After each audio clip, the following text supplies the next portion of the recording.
Assalamualaikum warahmatullahi wabarakatuh. Halo semua, apa kabar hari ini? Kembali lagi dalam pembelajaran ekonomi. Masih bersama saya, Lina Anggraini.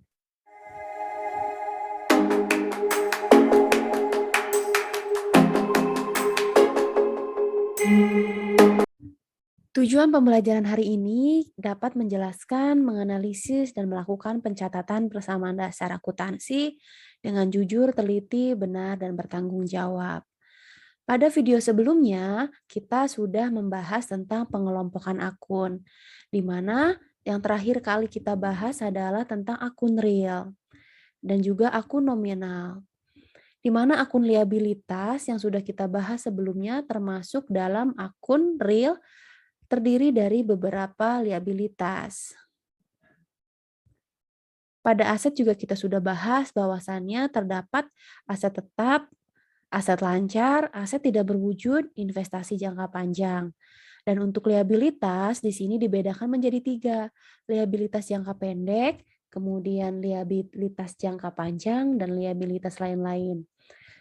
Pada video terakhir kali, kita sudah membahas tentang contoh serta penjelasan dari liabilitas jangka panjang dan juga liabilitas jangka pendek.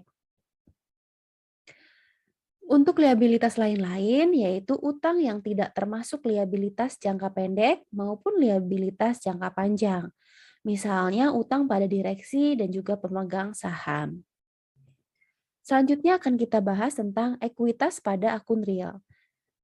Pada akun ekuitas yang merupakan hak pemilik perusahaan atas kekayaan atau aset perusahaan. Di sini pada perseroan terbatas, kekayaan pemilik hanya dinyatakan dengan modal saham dan laba ditahan. Prive merupakan pengambilan ekuitas perusahaan oleh pemilik untuk keperluan pribadi. Sehingga untuk prive ini akan mengurangi ekuitas pemilik.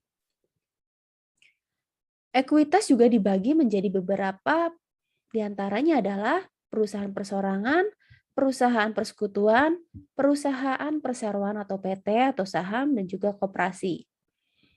Selanjutnya adalah akun nominal, yang merupakan akun yang tercatat dalam laporan laba rugi.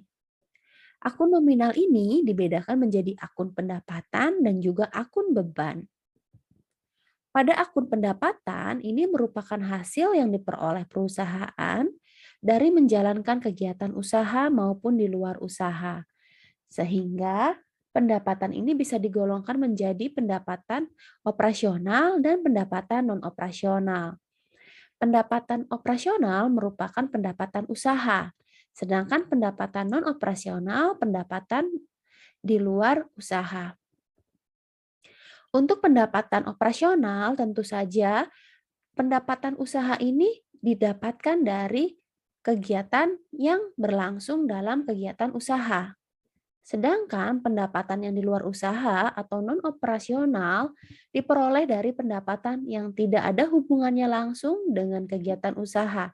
Misalnya, perusahaan memiliki lahan atau gedung yang tidak terpakai untuk kegiatan usaha lain.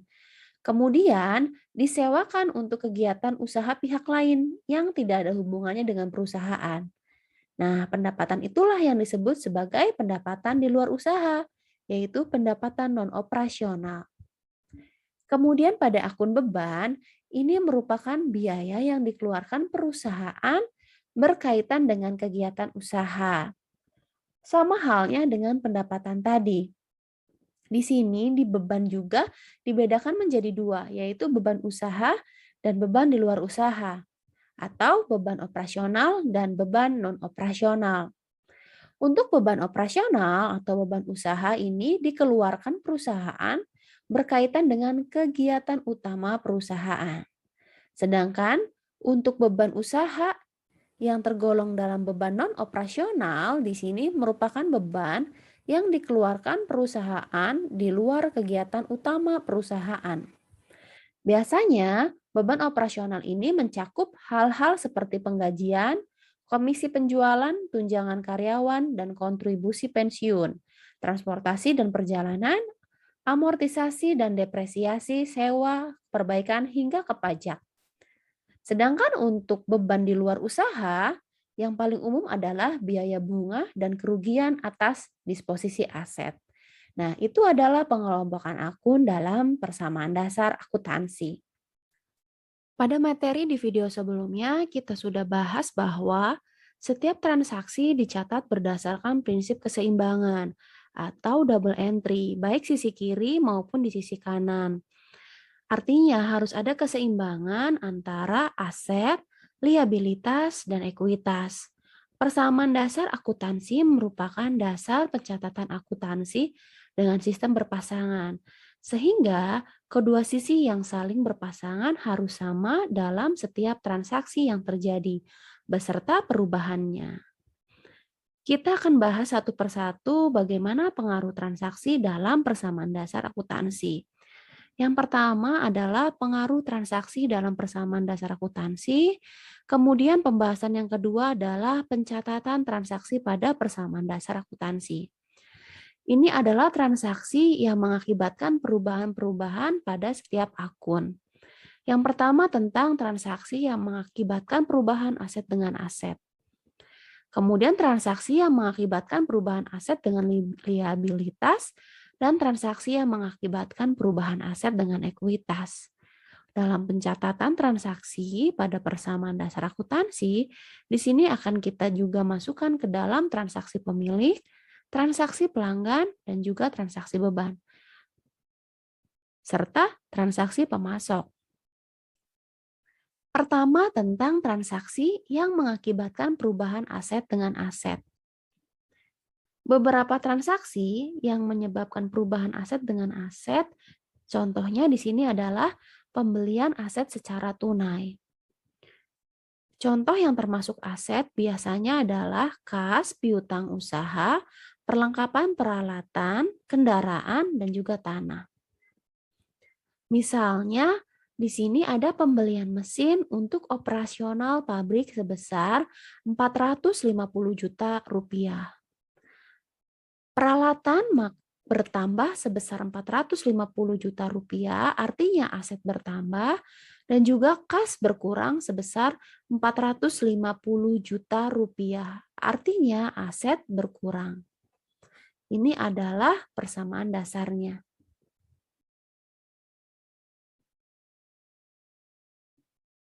Yang kedua, tentang penerimaan piutang usaha. Perusahaan menerima pembayaran piutang usaha sebesar 10 juta rupiah. Di sini ditulis kas bertambah sebesar 10 juta rupiah, kemudian artinya aset bertambah. Piutang usaha berkurang sebesar 10 juta rupiah, artinya aset berkurang. Yang ketiga, penjualan aset secara tunai. Di sini ada perusahaan menjual mobil inventaris kantor seharga 100 juta rupiah.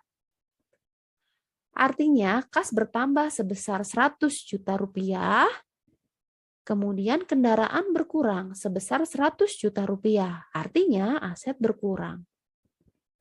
Ini adalah yang pertama. Kemudian untuk pengaruh yang kedua, di sini transaksi yang mengakibatkan perubahan aset dengan liabilitas. Terjadi pada pembelian aset secara kredit. Contohnya, perusahaan membeli sebuah gedung seharga 800 juta rupiah secara kredit untuk menambah kantor cabang. Persamaan dasarnya, gedung bertambah sebesar 800 juta rupiah, artinya aset bertambah, utang bertambah sebesar 800 juta rupiah, artinya liabilitas atau kewajiban juga bertambah. Yang kedua, memperoleh pinjaman dari kreditur. Misalnya untuk menambah ekuitas, perusahaan meminjam uang di bank sebesar 150 juta rupiah. Persamaan dasarnya, kas bertambah sebesar 150 juta rupiah, artinya aset bertambah.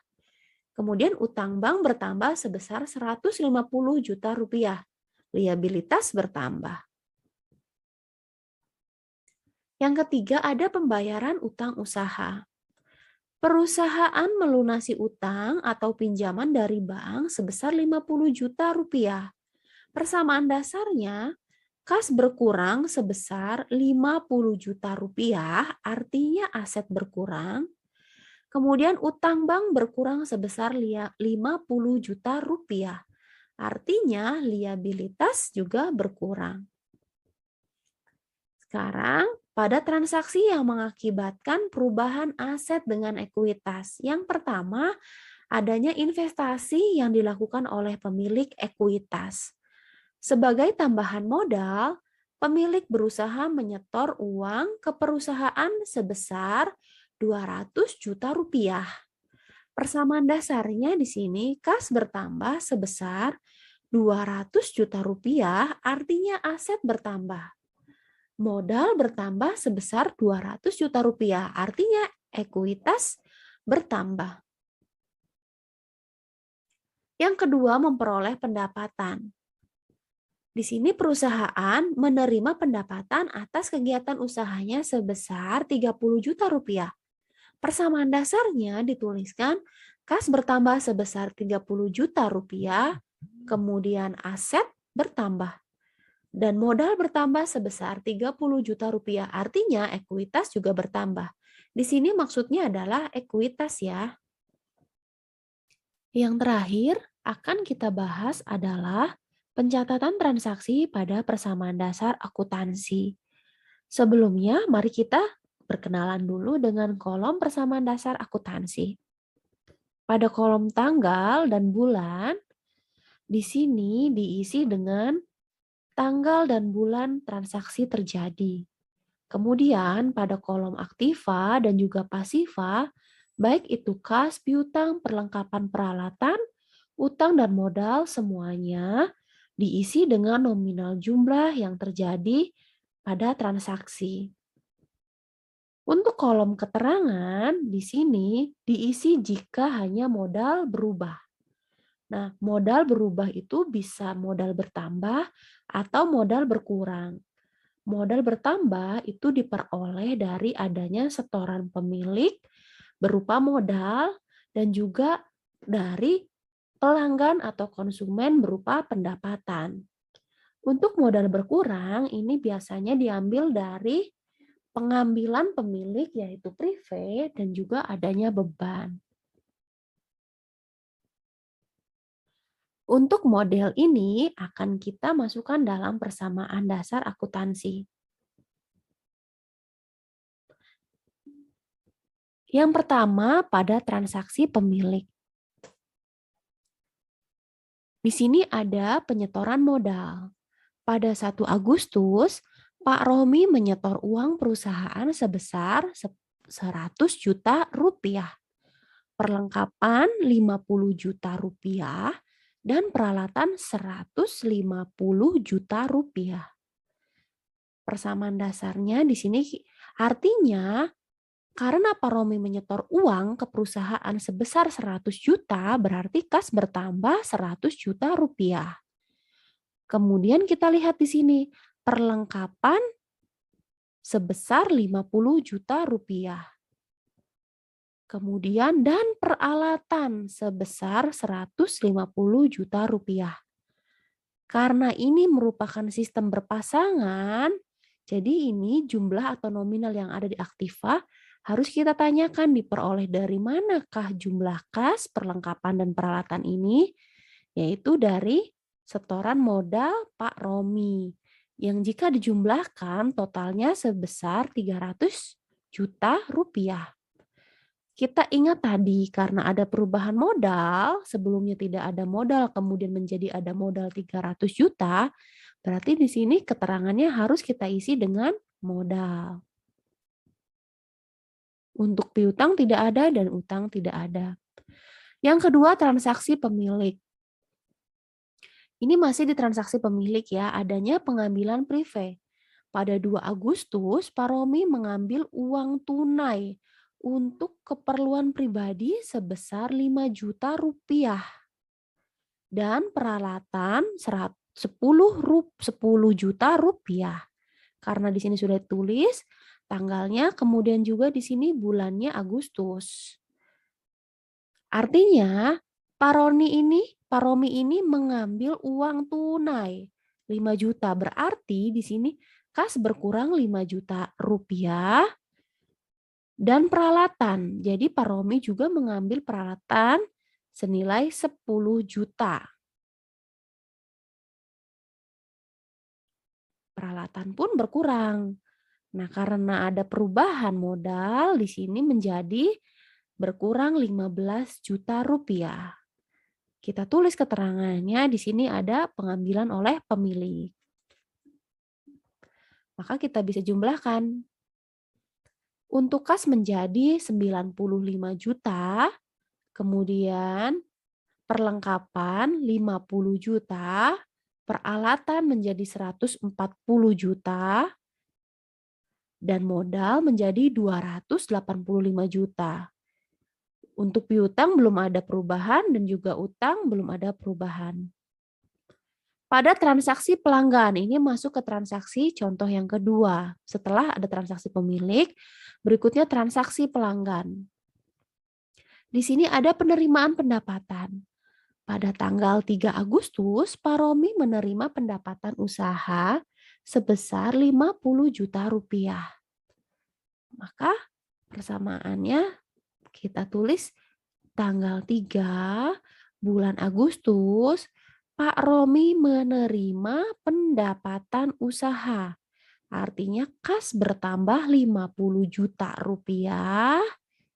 Kemudian modalnya pun bertambah menjadi 50 juta rupiah karena ada pendapatan, ditulis keterangan pendapatan. Kita jumlahkan. Untuk kas menjadi 145 juta, piutang belum ada perubahan, perlengkapan masih sama 50 juta rupiah, peralatan 140 juta rupiah, utang belum ada perubahan dan untuk modal menjadi 335 juta rupiah. Masih di transaksi pelanggan, di sini ada penerimaan pendapatan pada tanggal 4 Agustus. Pak Romi menerima pendapatan usaha sebesar 75 juta rupiah.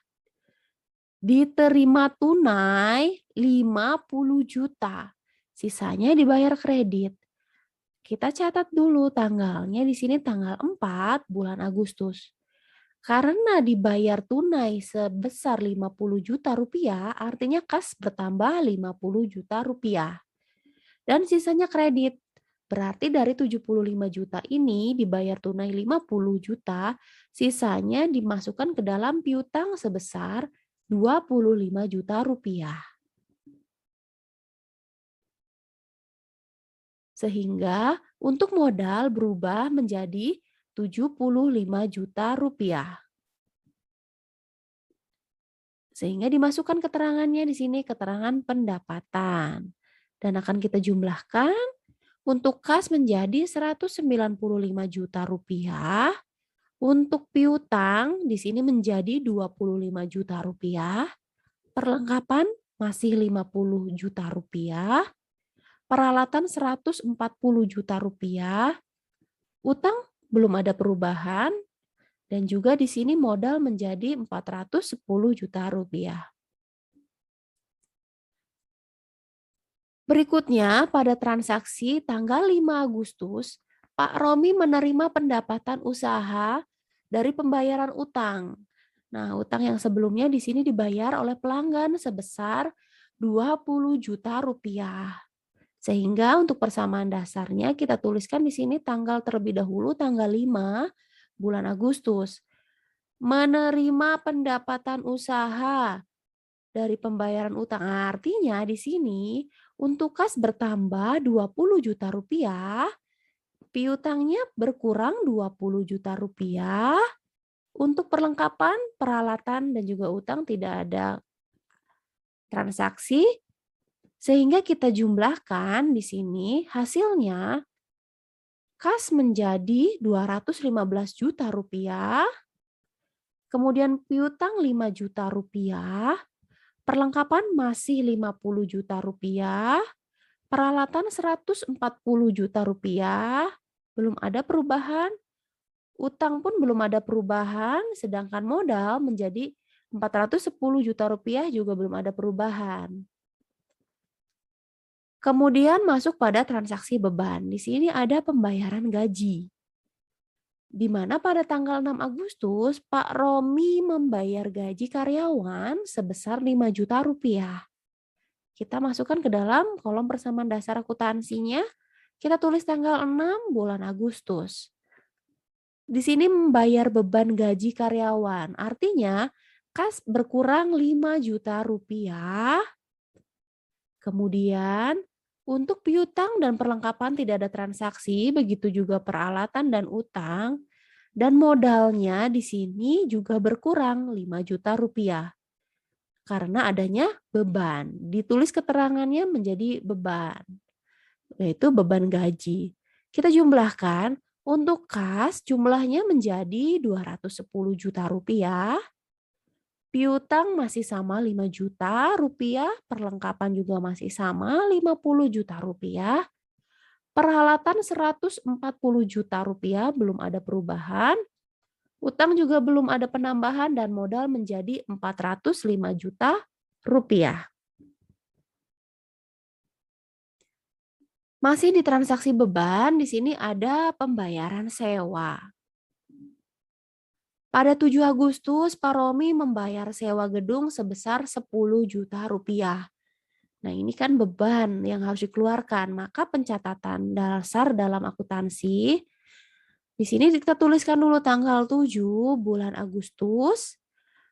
Artinya, kas berkurang 10 juta rupiah. Kemudian, karena kas di sini berkurang, artinya modal pun ikut berkurang menjadi 10 juta rupiah. Nah, perubahan ini karena adanya beban sewa. Kita jumlahkan. Untuk kas menjadi 200 juta rupiah, piutang belum ada perubahan, masih 5 juta.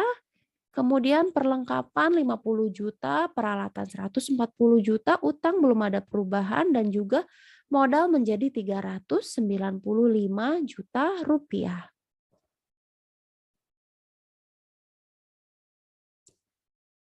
Kita masuk ke dalam transaksi pemasok. Di sini ada pembelian perlengkapan. Pada tanggal 8 Agustus, Pak Romi membeli perlengkapan sebesar 2 juta rupiah. Karena membeli perlengkapan, artinya kas berkurang sebesar 2 juta rupiah. Sebelumnya ditulis dulu untuk tanggal dan juga bulannya. Setelah ditulis kas berkurang 2 juta rupiah, maka perlengkapannya bertambah menjadi 2 juta rupiah. Untuk transaksi lainnya belum ada perubahan, kita jumlahkan. Sehingga untuk jumlah di sini, kas menjadi 198 juta rupiah, piutang masih sama 5 juta rupiah, perlengkapan menjadi 52 juta rupiah, peralatan masih 140 juta rupiah, utang tidak ada perubahan dan modal juga masih sama 395 juta rupiah. Kemudian juga ada pembelian peralatan pada tanggal 9 Agustus.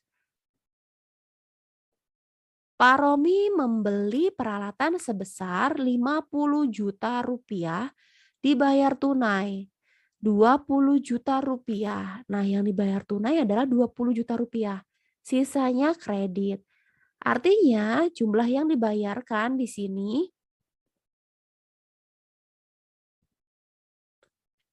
kasnya di sini kita tulis terlebih dahulu untuk tanggal 9 bulan Agustus.